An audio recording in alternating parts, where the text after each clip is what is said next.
सा संगत जी, प्यार से बोलना। ध्यान निरंकार जी। गुरुदेव हरदेव पार्ट 2। 4 दिन बाद निश्चित तिथि और समयानुसार चरण डालने के लिए गुरुदेव शकूर बस्ती रानीबाग के एरिया में पहुंच गए।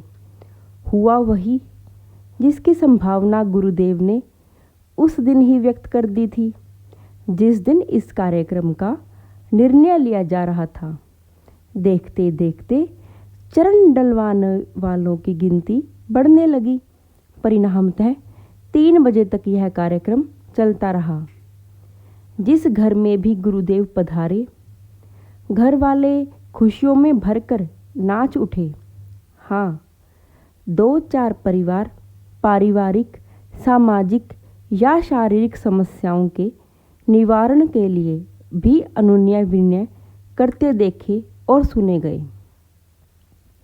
रोगियों को कहते हुए सुना गया, बाबा जी, दुनिया में आपसे बड़ा और कौन डॉक्टर है?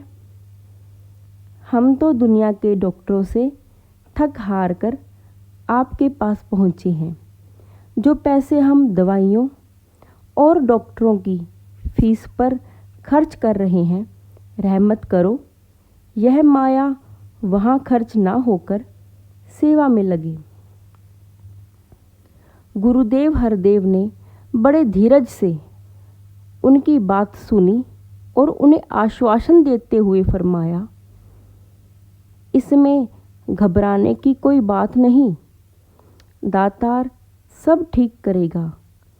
वैसे आप तो जानते ही हैं कि इस 5 तत्व के पुतले में कमी बेशी होती रहती है। शरीर में कोई ना कोई विकार जन्म लेता ही रहता है। आप इस रोग के किसी विशेषज्ञ को दिखाकर दवाई जारी रखें। दवाई लेना जरूरी है, वैसे दातार सब रहमत करेगा। गुरुदेव थोड़ा रुक कर फरमाने लगे, तन मन धन की सेवा यथाशक्ति करते रहो। हो सके तो इन रोगियों से भी थोड़ी बहुत सेवा करवाते रहो। महात्माओं के आशीर्वाद और उनके चरणामृत का सेवन भी बीमारी को दूर करने में सहायक सिद्ध होते हैं। गुरुदेव सारे परिवार को अपनी अमृतवाणी द्वारा ऐसी शक्ति प्रदान कर देते हैं जिससे हताश, निराश और अद्विग्न मन के लोग आशा और संकल्प से भर जाते हैं। दास ने स्वयं अपने जीवन में बराबर ऐसे कई बीमारों को स्वस्थ होते देखा है, जिनका स्वास्थ्य लाभ प्रायः असंभव माना जाता था। एक परिवार में गुरुदेव हरदेव के समक्ष एक ऐसी समस्या भी उघड़कर सामने आई, जिसे घर वाले गुप्त रखने में ही अपना कल्याण मानते थे। उदाहरणतः एक बहन गिड़गिड़ाकर कह रही थी, मेरा पति निठल्ला घूमता रहता है, रात को गिरता पड़ता घर पहुंचता है। घर में कुछ पैसे बच्चों के लिए संभाल कर रखे हुए थे, वे पैसे भी उन्होंने इधर उधर की लत में पानी की तरह बहा दिए हैं। अपनी लालसा का अब तो पेट भरने के लिए भी कभी कभी दूसरों के सामने हाथ फैलाना पड़ता है। इस पर भी बस नहीं, वे सत्संग में जाने से मुझे केवल रोकते ही नहीं, कई बार तो मारपीट पर भी उतर आते हैं। गुरुदेव उसे बड़े धीमे स्वर में कहने लगे, आप निरंतर सत्संग में आती जाती हैं, सबकी सेवा करके आप आनंद का अनुभव करती हैं।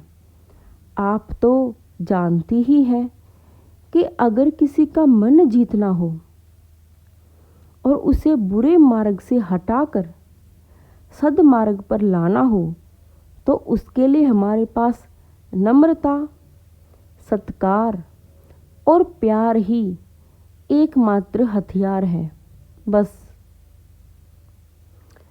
अब आप दातार का सुमिरन करो और जो शिक्षा दीक्षा आपको सत्संग से आज तक प्राप्त हुई है उसके अनुसार चलने के लिए सदा कोशिश जारी रखो। दातार रहमत करेगा और आपके घर में बहुत जल्दी सुख शांति स्थापित हो जाएगी।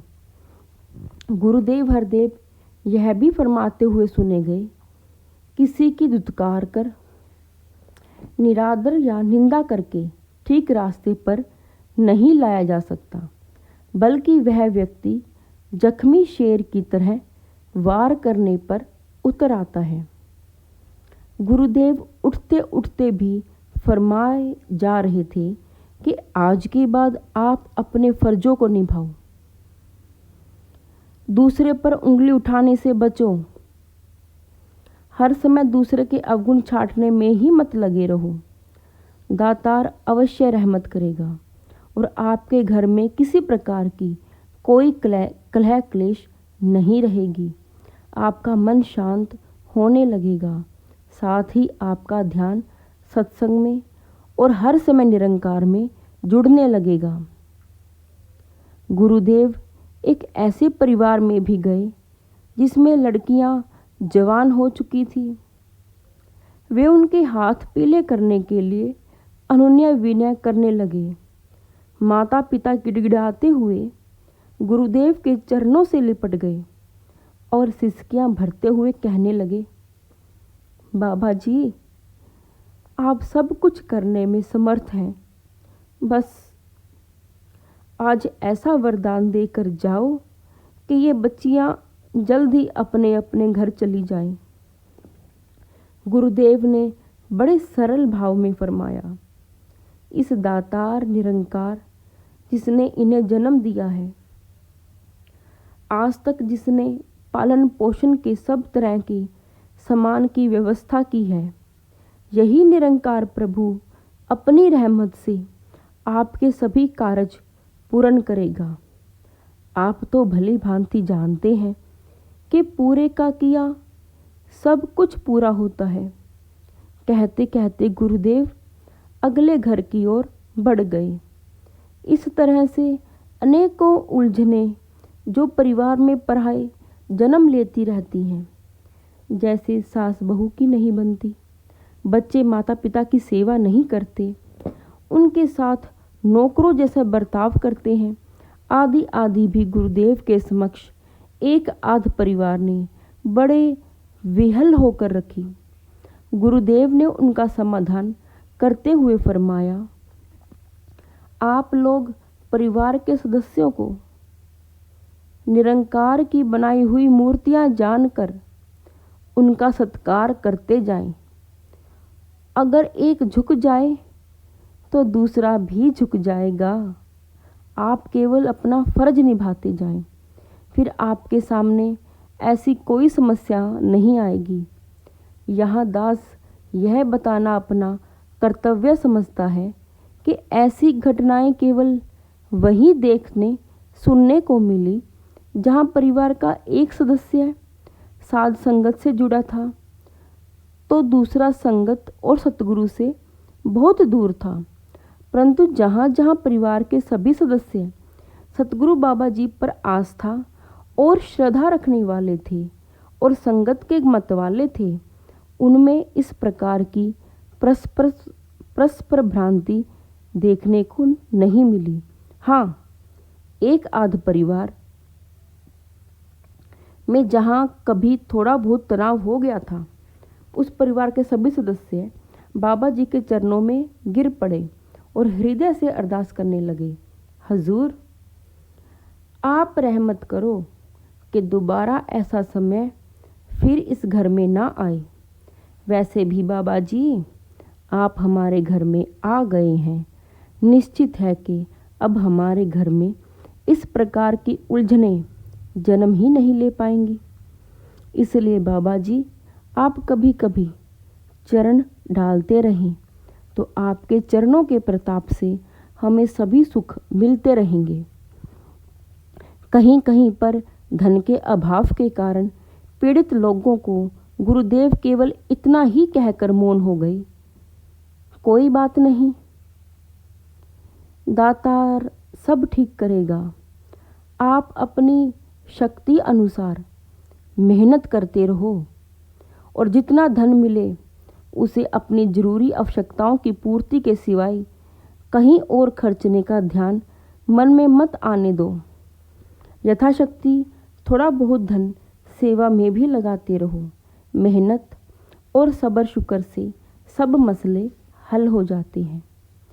एक परिवार के सदस्यों के पूछने पर कि महाराज जी, हम अच्छा भला खा पी रहे थे, हमारा गुजारा भला चंगा हो रहा था, पर बाबा जी आपसे क्या बताएं, कुछ सज्जनों ने हमें सब्ज बाग दिखाकर हमारे पास जो थोड़ी बहुत पूंजी थी उसे भी हड़प कर लिया है। अब जब हम उनसे मांगते हैं तो उनके कानों पर जूं तक नहीं रेंगती। अब आप ही बताएं कि इसके लिए हम क्या करें। गुरुदेव हरदेव ने बड़े ही सहज भाव में फरमाया, हम माया की लालसा में आ जाते हैं और उस लालसा की पूर्ति के लिए हमारे पास जो थोड़ी बहुत माया होती है उसे दूसरों को सौंप देते हैं। इसमें और किसी का दोष नहीं, दोष तो हमारी अपनी लालसा का है। कोई नहीं, अब जो हो गया है उसको भूलो और बड़े धीरज से अपने 10 नाखूनों की किर्त कमाई में लग जाओ। दातार के घर में कोई कमी नहीं, बस आप दातार पर भरोसा रखो और अपना फर्ज निभाते जाओ। दातार रहमत करेगा और यह समय देखते देखते कट जाएगा। रही बात उनकी जो ऐसा गलत कर्म कर रहे हैं, तो शहंशाह जी बाबा अवतार सिंह जी महाराज कहा करते थे कि जो छल कपट से किसी का लेकर दबा लेते हैं उनका भला तो गुरु भी नहीं कर सकता और ऐसे लोग कभी सुख की नींद नहीं सो सकते। खैर, दिन के 3 बजे थे जब हमने अपनी कॉलोनी में वापस प्रवेश किया।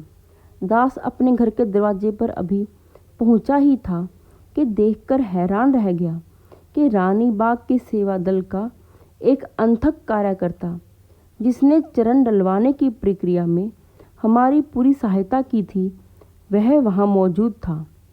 मैंने उसकी ओर उन्मुख होते हुए बड़ी उत्सुकता से पूछा, भैया अभी अभी तो आपके अक्षेत्र से लौटे हैं, ऐसी क्या बात हो गई है कि आप भागे भागे हमारे साथ ही यहाँ पहुँच गए हैं।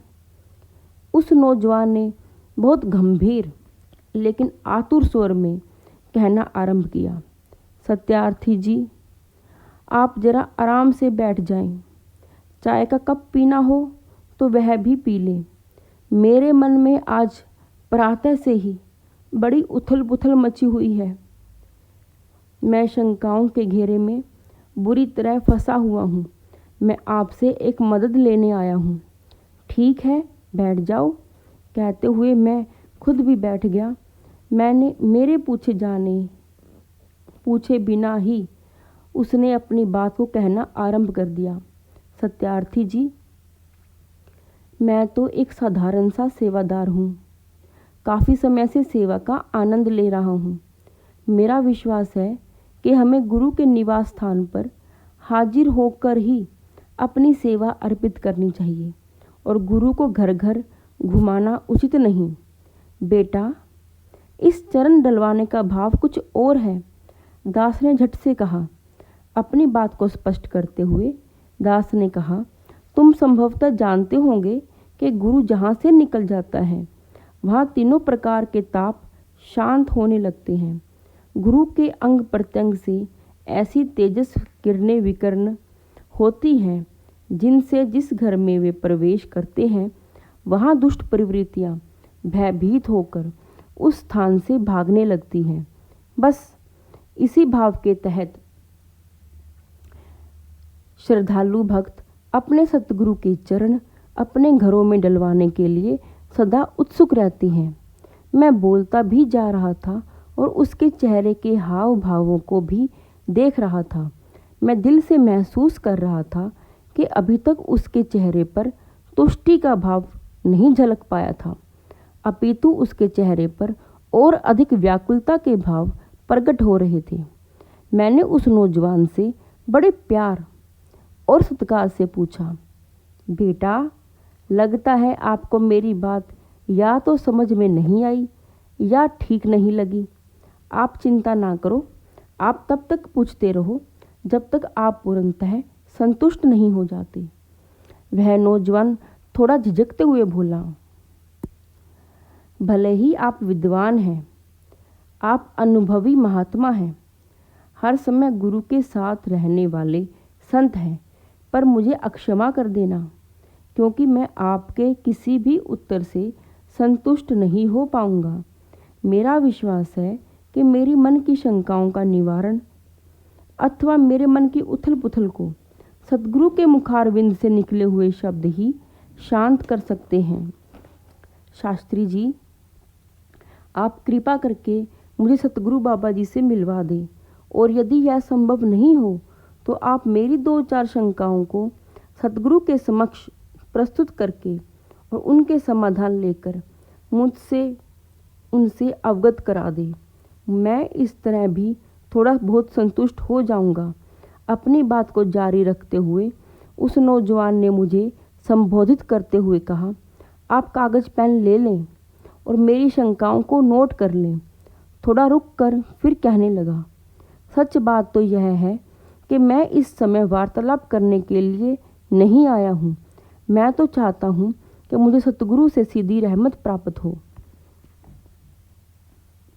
दास समझ गया कि उसका यकीन केवल गुरु पर टिका है, इसलिए मैंने यही ठीक समझा कि बगैर किसी संकोच के उसके भावों को ज्यों का त्यों सतगुरु बाबा जी से निवेदन कर दूं या फिर इस नौजवान को सतगुरु से मिलवा दूं। खैर, मैंने कागज़ पेन लिया और लिखने के लिए तैयार हो गया। उस नौजवान ने बड़े ही भावुक स्वर में कहना शुरू किया, मेरा पहला निवेदन यह है कि गुरु को घर घर नहीं घुमाना चाहिए। इसमें मेरा तर्क है कि इस प्रक्रिया को करने के लिए 2-4 गाड़ियाँ लेनी पड़ती हैं। 10-20 महात्माओं को अपनी अपनी जिम्मेदारी निभाने के लिए साथ लेना पड़ता है। उनका समय भी और सतगुरु बाबा जी का समय भी जो दूसरे कल्याणकारी कामों में लग सकता था, उस समय का विशेष उपयोग नहीं हो पाता।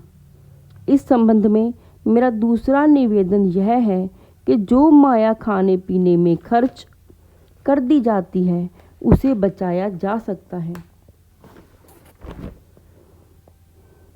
और उस माया से मिशन के कल्याणकारी काम किए जा सकते हैं।